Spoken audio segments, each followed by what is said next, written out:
Hello, all. I'm happy to be here from not so sunny San Diego and participating in the Knime Summit event, even from afar. Hope you've enjoyed the content so far, and I'm sure you found all the uh, all the different workshops and talks today exceptional, as it always is.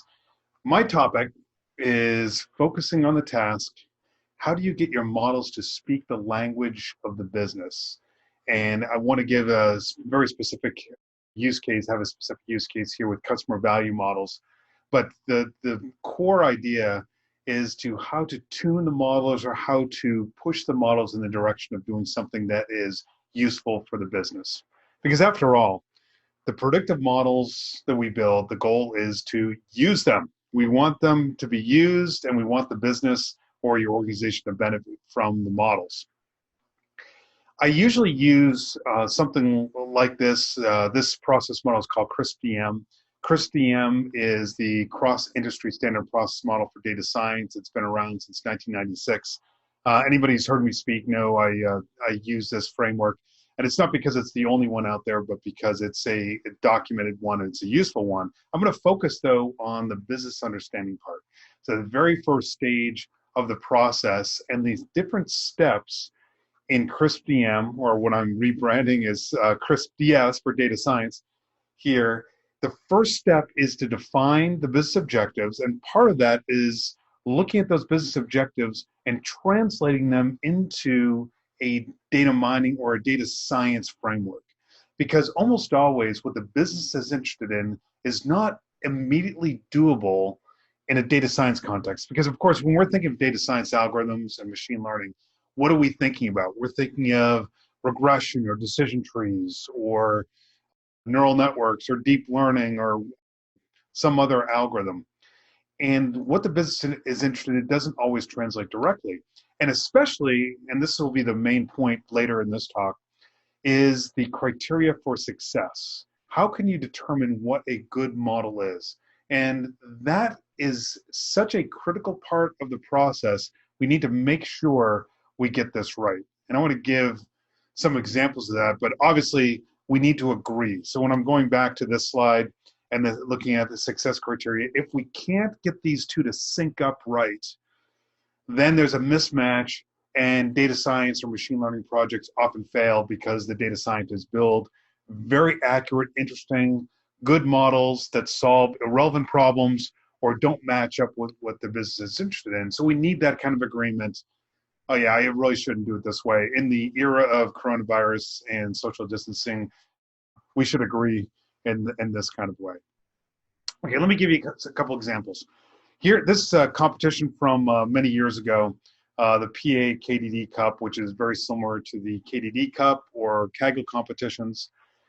And the main point here is that accuracy metrics change the model that wins. So when we look at this, the rock area under the curve was the metric that this competition used, and the rock area under the curve had the winner had, 70 or so rock area under the curve. So this is rank ordered, the top 20 solutions by rock area under the curve. However, what would happen if that metric was a little bit different? Instead of looking at rock area under the curve, what if instead we looked at the top decile response rate? So let's see if we can grab a top 10% chunk of the solution, of the predictions, and which model does the best job with that top chunk. So which one does the better at the tail of the distribution? And you can see the number one solution is pretty good. It's a third of rock area under the curve is the top for top decile. But look where number two is. Number two is the 20th highest. So if we were pushing for a model that was the top decile response rate, that was the most important thing for the business. They were trying to identify just a small slice, a small chunk that would solve the problem well. We might choose a different model than what's chosen if we're using rock area under the curve. So another way to think of this is what's different than expected. And I'll return to this idea several times, but think about that. What is different than expected with this kind of thing? And I showed you just a moment ago, and this slide is for the purpose of the people who get the slides later, is looking at those two different levels that are different from what we'd expect because the metric is different. But it's not just this one model. I was working through a model probably 10 or 12 years ago, and these are just some of the internal modeling results I found. Built 200 models. So these were neural nets, naive Bayes, and regression, and all kinds of models. This was a regression model, so that's why one of the metrics was the test root mean squared error. So if we try to minimize the root mean squared error, I rank ordered. So the rank of 1 is the top model, rank 200 is the worst of those 200 models. And I compared that with just a rank ordered approach. If I took the area under the curve at the 70% depth as the ranking metric. So one of them is a rank ordered approach, one is a global average error metric. The thing that's interesting about this, again, thinking what's different than we expect? Look at what we get. We get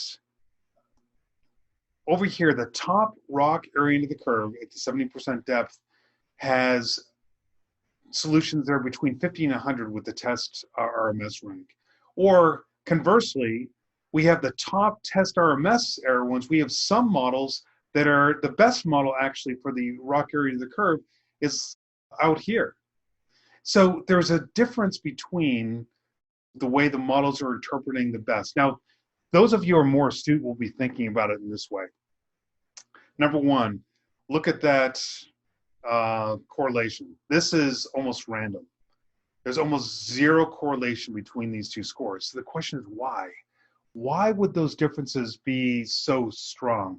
And think of it, one way to think of it is this.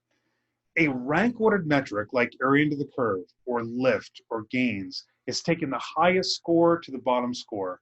And if we're looking at the top chunk, the rank ordering is really the most important thing. Whereas the test RMS error is looking at the average error across all examples. So the models that do a good job at minimizing the extremes, the really difficult cases so that you never get huge error, those are the ones that will do better on average with test RMS. Whereas the AUC approach, the area under the curve approach, doesn't have to think about that. It just has to rank order the predictions in the right way. So they're looking at the problem a little bit differently. Now remember, when we build the models, we're not thinking about this. When we build the models, we're just building the model that minimizes squared error for regression, or maybe it's squared error for a neural network, or cross entropy, or Gini index, or information gain. Those are the decision tree kind of metrics.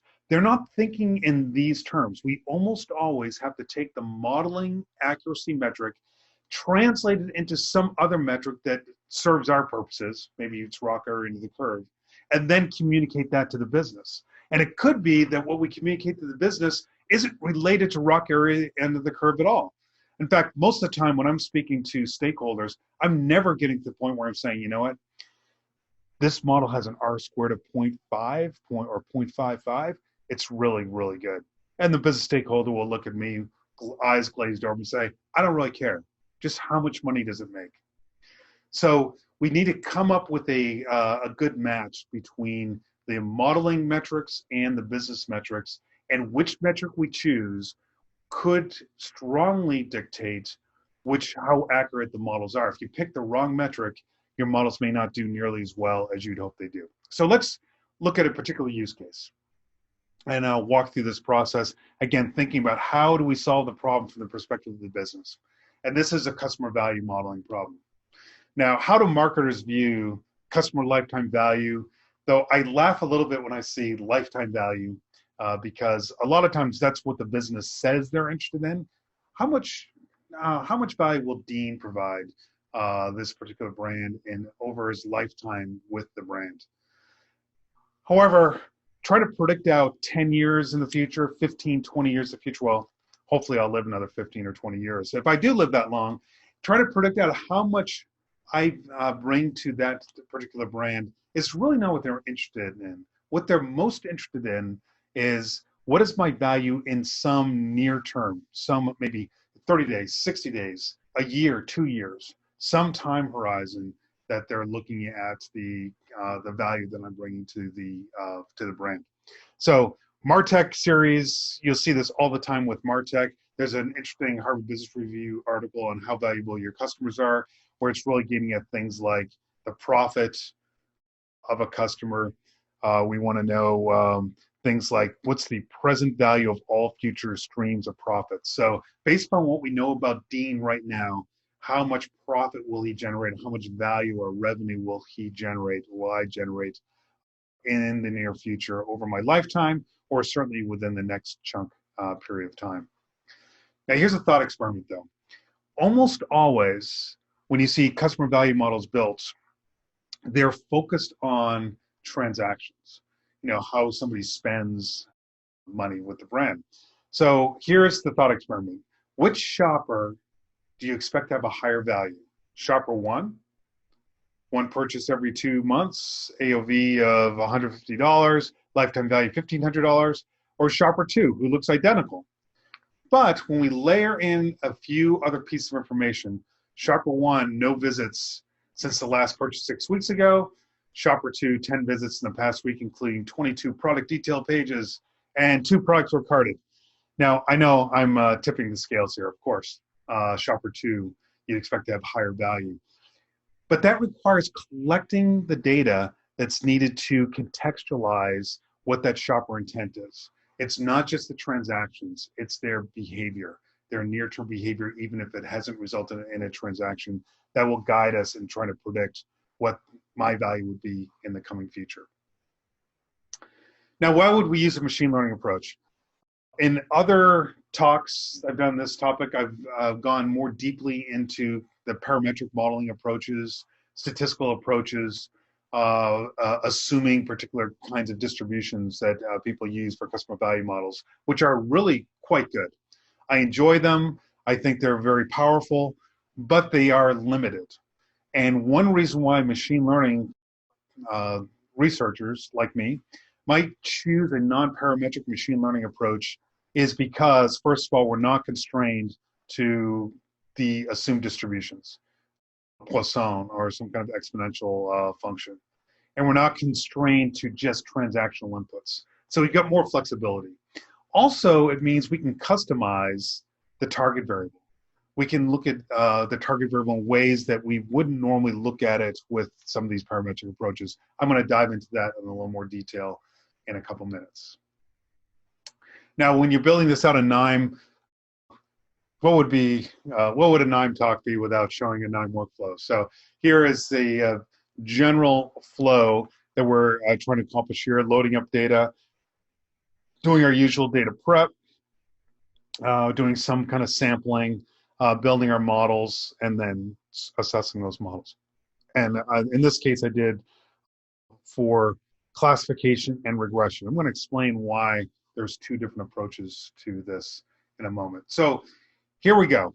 We've got our machine learning modeling data. We're setting up the problem. So bear with me a little bit while I go through some of the setup so you can understand a little bit more what you're seeing and why it matters. Here is the transaction-only approach, the way you would typically model this parametrically.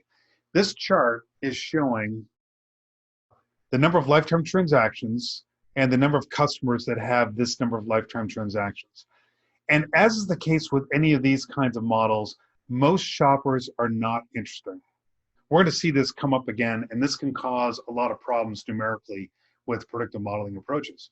But 87.2% for this particular client were one and done. One transaction, never repeated. Now, these parametric approaches assume repeat transactions. And that means that if you're a one and done, you're not even included in the modeling data. Because really what the parametric approaches are trying to uncover is how long will it be before their second transaction?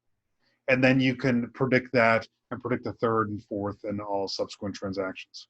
The thing that's interesting about this too is this is the one and done versus 2 or more, and you can see what a steep slope this is. What if we started with 2 transactions? Now we've got 47% are 2 transactions only, and about half of them have 3 or more. And then if we go to 3 transactions, notice the shape is the same. As you increase the number of transactions, most shoppers there are very few shoppers at the tail with enough regular purchases. And this is a kind of a typical retail kind of customer. This isn't what you'd see, say, with Starbucks, though it may be something like that with coffee shops, but more with retail where a lot of people are just on and off, then they never go back. What is the unit of analysis here? And I'm not going to go deeply into this, but the unit of analysis we're describing here is what is a record, and we want the record to be the state of a customer. So here's a customer ID, the date that they interacted with the site, and then information about that shopper's interactions. You know, things like how many days to their next purchase, how much did they buy in 30 days in the future, what's their lifetime value, things of that nature. Now, the target variables is really interesting, and it's very important here. Most often when we're thinking of customer value, we're really thinking naturally in this kind of form. We're thinking of a regression problem where you've got a bunch of data and you're just trying to do a fit through the data. Based upon other variables, can we predict how many days or how much revenue that shopper will generate in some period of time? I've chosen here as my unit of time based upon this particular retailer's interests in their marketing campaigns to be 30 days. I want to think about it a little bit differently though. What if we thought about this instead of as a regression problem? What if we thought of it as a classification problem? How would that change the way the business might use this kind of model? So what would classification do, first of all? If we're looking at 30-day look ahead, we want to know, is the shopper going to have one or more transactions in the next 30 days? That's coded as a 1, otherwise it's 0. What does the model tell us? So in this case, the model tells us, based on what we know right now, are they going to do something good for us, or how much revenue are they going to generate for us in the next 30 days? Will they transact one or more times in the next 30 days? So there's 2 different ways we can think about this problem. What data will we use? I've already gone through this, that we can use transaction history, and we want to use visit history as well. So I've got a cheat sheet on one of the slides that I won't cover in much detail here. If you're going back through the slides later, you can look at it more closely. But primarily what we're talking about is, what is the average order value? What's the historic value of all transactions? How many transactions in the last 7 days, in the last 30 days, in the last 60 days? How many visits, how many sessions in the last 7 days and 15 days and 30 days and 60 days? All these different ways of slicing up the shopper interaction on the site, okay? And this is what we see. Again, getting at what the models would try to do for us. If this column is the correlation between an input variable and the target, which is the customer value in the next 30 days, what is that correlation? Obviously, the target variable is perfectly correlated with itself. And here are some other inputs. What is the customer value? How much revenue was spent in the last 15 days, in the last 30 days, the last 7 days? And the Captain Obvious moment here is, if you want to predict how much somebody is going to spend in the next 30 days, look to see how much they spent in the last, 30 days or so. So nothing, no rocket science there. Those are at the top of the list. And you see average order value is in the next chunk. CLV here is their lifetime customer value. And then you've got down below, you've got how many sessions they had on the site in the last 7 days and 15 days, et cetera, et cetera, et cetera. Those aren't nearly as correlated. So just the fact that somebody has more sessions in the last 7 days does not mean they're going to transact more in the next 30 days. Okay, so that's just giving you a sense for what the data is looking like. And here is a list of a bunch of the input variables to the model. Here is that translation and that cheat sheet I was referring to you just a moment ago. So especially if you're going back over this and they don't make sense, you can look at these different variable names to translate. Okay, now thinking about the next stage, of course, we always want to do data prep and get rid of correlated variables. Rosaria has just a great kind of white paper on 7 data pre-processing steps, and included in those are things like low variance filters, get rid of the constants, getting rid of variables that are highly correlated. In this case, they set a threshold of 0.9 to drop out some variables that were essentially replicates of one another. And in this case, for the models, I'm going to be using a random forest regression model. Okay, so now let's think again about what I talked about at the very, very beginning. So what was it in the business understanding stage? It was the metric of success. How do we determine? We built a random forest model from behavioral data, historic behavioral transaction data, and historic behavioral visit data, and some other things that I won't go into much here. So when we do this, the next step is to build a model and see what is the model telling us. Now, when we're building regression models, there's a whole list of typical metrics individuals use to judge how good the models are. And so the regression algorithms in general like to think in terms of R squared or mean squared error, root mean squared error, and those kinds of metrics. So this is what you get. And the first thing you'll notice when you look at this R squared metric, 0.271. Now, if you've built regression models in the past and you see something like a 0.271, you may be thinking, ugh, that is awful, 0.271. Well, maybe. If you're just looking in terms of what R squared is communicating to you, what percent of the variance is being explained by the data, then it does indeed look pretty gnarly, pretty bad. But I'm going to make the case here that it really isn't that bad at all. And moreover, it's really the wrong metric to use to assess how good these models are. So what do I mean by that? That we're not going to look at these at all. Let's go back and look again at the data to look at those correlations. This time, instead of looking at the inputs and how correlated they are with the target, I'm looking at the inputs to see how correlated they are with the predictions. Okay, this is telling you which variables are driving the predictions. Okay, and you can see that the inputs that's driving the prediction is primarily customer value in the last 30 days. Again, not rocket science here. If you want to know how much someone's going to spend in the next 30 days, look and see how much they spent in the prior 30 days.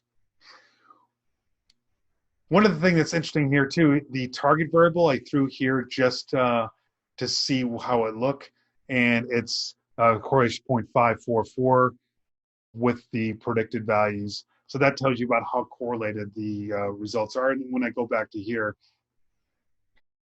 if you look at the 0.5 correlation and you square it, you should get the R squared.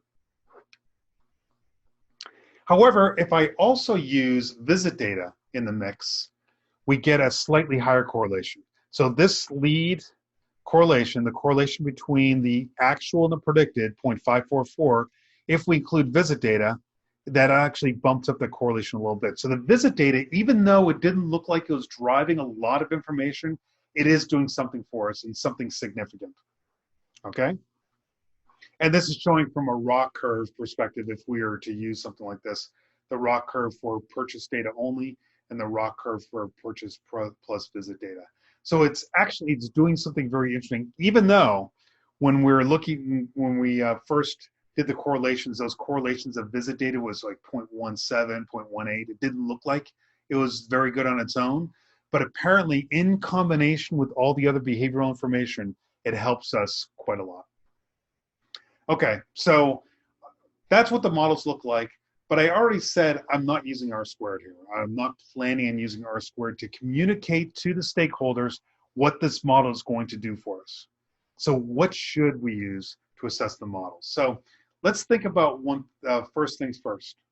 How do we tell how well the model is doing? Well, one way you could look at it is to look at that predicted versus actual, which is going to be very noisy. As you saw that the correlation was about 0.5.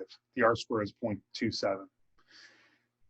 But if we smooth it a bit and we take a deciled approach, so this chart, this table, is showing the prediction bins deciled, and you can see these are approximately deciled, and then we look at what the actual is for those deciles, and you can see that it is very linear. The model is picking up the information pretty well. Now, I didn't do a correlation of this, but the correlation should be pretty good. But you will notice a couple things that are going to hurt your correlation coefficient between the predicted and actual, even smooth with decile, just these 10 data points that are smooth. Look at this data point at the very upper right. And you can see in the last row of the table, let's see, what is the average actual is 476, and the average predicted is 572. So the predicted, we're over predicting significantly what's going on. We also over predict at the bottom end, and we're under predicting in the middle. So it's actually a little bowed. It's not completely linear, this relationship. It's a little bit bowed. We're going to see why that might be in just a moment.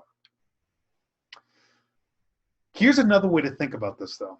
So that tells you just a general global model.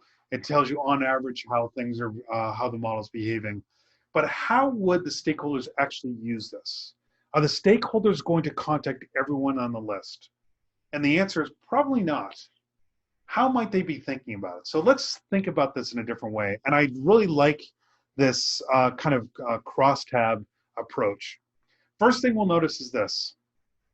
Most shoppers did not transact in the next 30 days. So we look at here, the first column is the binned predictions. And this first column is they actually spent $0. So these are all the shoppers who did nothing in the next 30 days. And you can see from these that you've got 6,000, 6,000, almost everybody in the bottom bin didn't spend anything. And then you can see that as we go down, these bins decrease. So by the time we get to the top bucket, we're only down to 2,600 actually spent nothing, which is good. That's saying two things from this. First of all, it's saying that most people most shoppers don't do something interesting. They're a zero, which tells us why, in part, that R squared is so hard. Because most shoppers don't do interesting things. And it's hard to get a regression model to predict exactly a zero, which may argue for a classification model. But sticking with the regression modeling approach, we've got most shoppers do nothing, but at least the model is pushing the ones who actually spent more into different parts of this crosstab. Let's go next. Here are the other columns. I've bucketed in business-friendly buckets. Actual $0 to $50, $50 to $100, $100 to $200, and more than $200 spent. And when you look at these buckets, one thing you'll notice is that they are monotonically increasing. So if they didn't spend any money, actually, we've got monotonic decreasing counts. If they did spend anything greater than $0, the model is monotonically increasing for every bucket, whether the actual is 0 to 50, 50 to 100, et cetera, et cetera. So that's good. The model is getting the gist of shopper behavior. Let's look at a couple other things. What are we expecting to happen? We're expecting that the model will pick out from the top scores, bins 9 and 10, the shoppers that expected to spend more than $61, we're expecting that they are being pushed into the top actual, which is the $200 plus bucket. And we can see that that's indeed the case. So about 58% of the shoppers, 2,300 shoppers that match our top decile were in this top bucket, which is like 58% of the shoppers. And another 800 are in the next one down. So that's pretty good. If they're highly predicted to have high customer value, they actually did have the highest customer value. So that's good. What about this? There aren't many here, but these are interesting shoppers as well. These are the shoppers that were predicted to have the lowest score, but some of them were surprising. Look at these. There are 5 shoppers, not very many, but there are a few shoppers who spent more than $200 the next 30 days, but we weren't expecting them to do anything. These are our surprise shoppers. So we may want to do something with these particular shoppers because they're surprise shoppers. We may want to nurture that newfound good relationship. What about the other corner? I'm looking at the off diagonals of this, kind of like a confusion matrix here. The off diagonals, we look at the lower left. These are the shoppers who are predicted to do a lot, but they didn't do anything. These are high predicted customer value, but low actual. Now, I said already, the good thing about the model is that the counts at the bottom, well, at the highest bucket, the most predicted spend, had the lowest counts for actual spend at $0. However, there's still 2,600 shoppers who we thought were going to be rock stars, but they were duds. What does that tell us to do from a marketing standpoint? It tells us that we thought they're going to buy a lot and they didn't. What's wrong? Can we target these shoppers with campaigns that are related to what we expected their behavior to be and try to get at uncovering their intent? Why didn't they transact in the next 30 days? So that informs a new kind of campaign we might want to use. Okay, hopefully that all makes sense. I want to go through these same crosstabs from a different perspective, from the percentages. I already mentioned this a moment ago, that the top buckets down here associated with the highest percentage of the actual spend.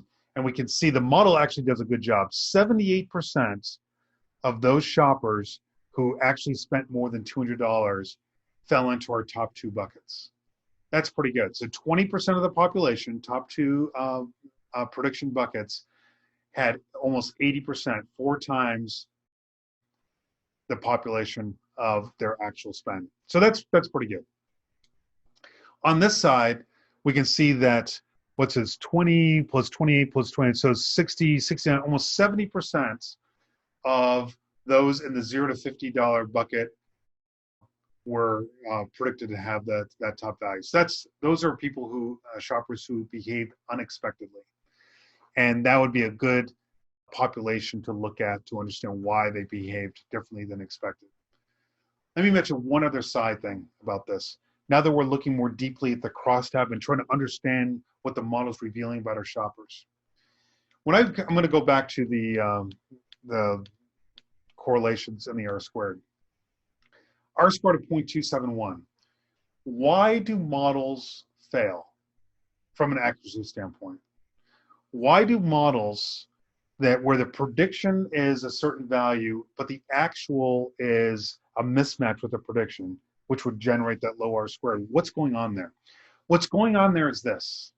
In the rows in the data, there are contradictions, right? The same pattern of behavior is associated with high value, and then there's another shopper with the exact same pattern of behavior, and they bought nothing. And so there's contradictions there, which tells us we don't have all the information we need to uncover why shoppers are doing what they're doing.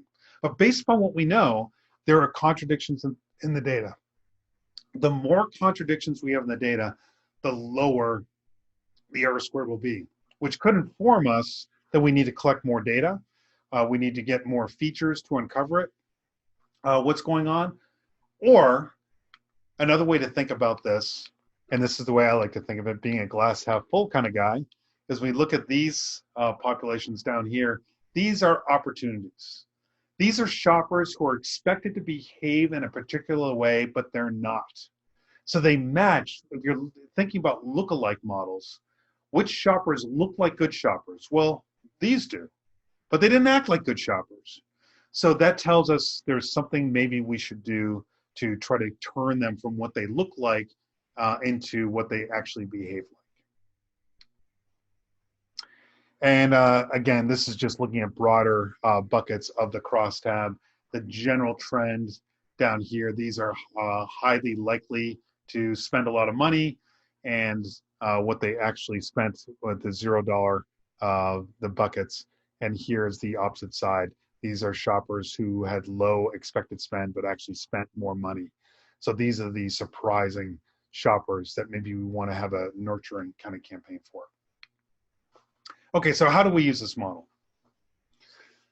Well, there are lots of ways we could use this model. I've already informed you of a few ways you can think about the model, looking at surprises in the model. Surprisingly poor spend by shoppers who expected to spend more, to try to re-engage them, or surprisingly high spend for shoppers not expected to spend very much. But another way you could use this more proactively as well is something like this. You can look at the high customer lifetime value shoppers who near term are likely to spend a lot of money. And if those shoppers were expected to spend a lot of money, but they didn't, well, don't even think about whether they did or not. You just know right now they're expected to spend a lot of money. Then the question is this. You've got an offer going out, a 20% off. Do you give the high customer lifetime value shoppers that offer? And the answer is no. Let them do their thing. Let them buy the things you expect them to buy. You don't need to incentivize them yet. However, if they end up in the bucket that's down here, you're expecting them to do something. You didn't give them that 20% off coupon, and a week later, they still haven't transacted. Now it's time to re-engage them and try to get them to do something you would like them to do. So let me conclude with a couple things and make a couple closing comments. First of all, we need to speak the language of the business. We need to match that modeling objective to the business objective as much as possible. So thinking back to the customer lifetime value approach, the objective from the business for predicting customer values, they want to know which shoppers are going to spend a lot. And they can desire to know that for many reasons. One of the reasons is for forecasting spend or forecasting which products are going to be purchased in the future. From a marketing standpoint, we want to know that so we know what message to send them, which it would be a different message if we expect them to spend a lot versus if we expect them to spend a little. Number two, use the model as an aid to insight, not as the end goal in of itself. So the first and foremost, most often as machine learning professionals, data scientists, we build models and we want them to be highly accurate. And if they're not accurate, we do everything we can to make them more accurate. And that's a good goal. We want to do that. But sometimes the purpose of the model is not to describe what, but it's to understand why.